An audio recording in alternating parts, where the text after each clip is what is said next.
Salam pemirsa, perang Rusia-Ukraina telah membebani anggaran kedua negara hingga hampir runtuh, namun pertempuran tetap berlangsung sengit.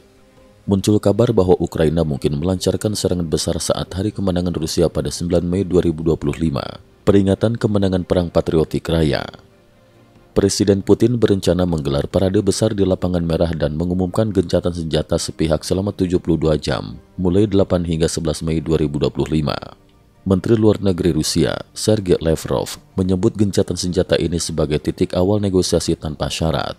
Namun menurut Atlantic Council, Putin justru ingin melindungi parade dan menerima tamu-tamu penting seperti Xi Jinping serta pemimpin Brasil dan India. Jika Moskow diserang, propaganda Rusia akan kehilangan muka. Presiden Ukraina, Volodymyr Zelensky, menolak usulan gencatan senjata. Bahkan media Ukraina menyebut parade tersebut bisa menjadi target rudal jarak jauh karena akan dihadiri puluhan ribu tentara, target militer yang sah. Dalam pidato TV pada 29 April 2025 malam, Zelensky berkata, "Mereka takut parade terganggu dan mereka memang pantas takut." Ia menambahkan bahwa Ukraina akan menekan titik-titik paling sensitif Rusia agar Moskow mengambil langkah diplomatik. Media Rusia, Russia Daily menafsirkan ini sebagai ancaman langsung. Sementara itu, media Taiwan New Talk melaporkan bahwa beberapa drone kini mengarah ke utara menuju Moskow. Karena Lapangan Merah tidak memiliki sistem anti-drone memadai, kekhawatiran terhadap keamanan semakin besar. Video di media sosial juga menunjukkan konvoi tank menuju Moskow. Tuduhan serius terhadap NATO dan kesiapan Rusia. Sekretaris Dewan Keamanan Rusia dan orang kepercayaan Putin, Nikolai Patrushev, mengklaim bahwa NATO tengah melatih pasukan untuk menyerang wilayah dari Vilnius hingga Odessa, bahkan 2 kali berencana merebut Kaliningrad. Wilayah ini adalah enklav Rusia yang dikelilingi oleh negara-negara NATO seperti Polandia dan Lithuania. Patrushev, yang juga disebut sebagai calon pengganti Putin, menyampaikan tuduhan ini saat Trump tengah mendorong perdamaian. Tuduhan ini bisa menjadi alasan Rusia jika negosiasi gagal, sehingga mereka dapat menyalahkan NATO atas pecahnya perundingan. Namun perang ini telah sangat membebani keuangan kedua negara. Ukraina mengalokasikan hampir seluruh pendapatan negara untuk anggaran militer, yang mencapai 64,7 miliar US dollar tahun 2024. Anggaran non-militer hanya bisa dipenuhi melalui bantuan asing. Sementara itu, Rusia telah menghabiskan setengah dari dana kekayaan negaranya, sekitar 106 miliar dolar, hanya untuk membayar gaji tentara. Jika konflik berlanjut, Rusia bisa menghadapi krisis keuangan pada 2025. Beijing diam-diam hapus tarif impor produksi AS. Sumber terpercaya mengungkap bahwa Tiongkok kembali menghapus tarif untuk beberapa produk asal AS, memperluas daftar pengecualian hingga 131 kategori.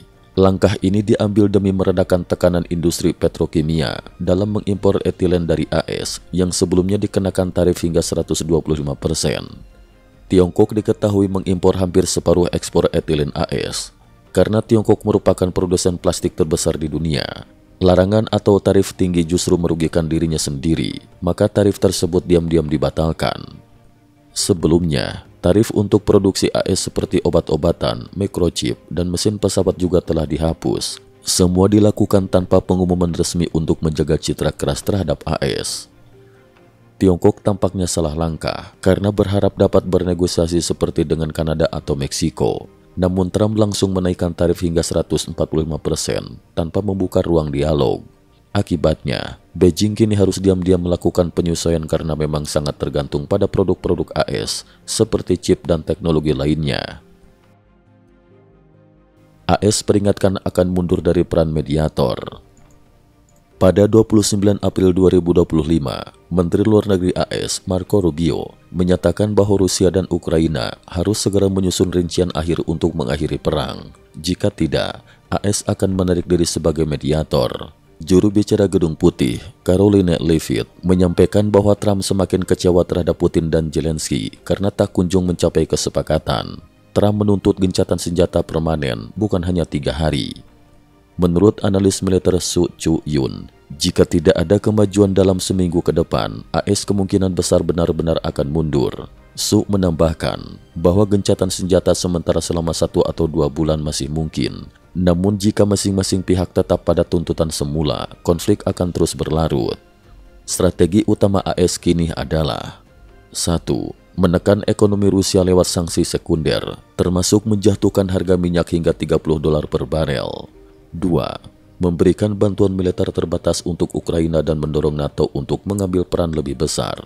3. Mengalihkan fokus militer AS ke Indo-Pasifik guna menghadapi Tiongkok. Cukup sekian dulu, terima kasih atas perhatiannya.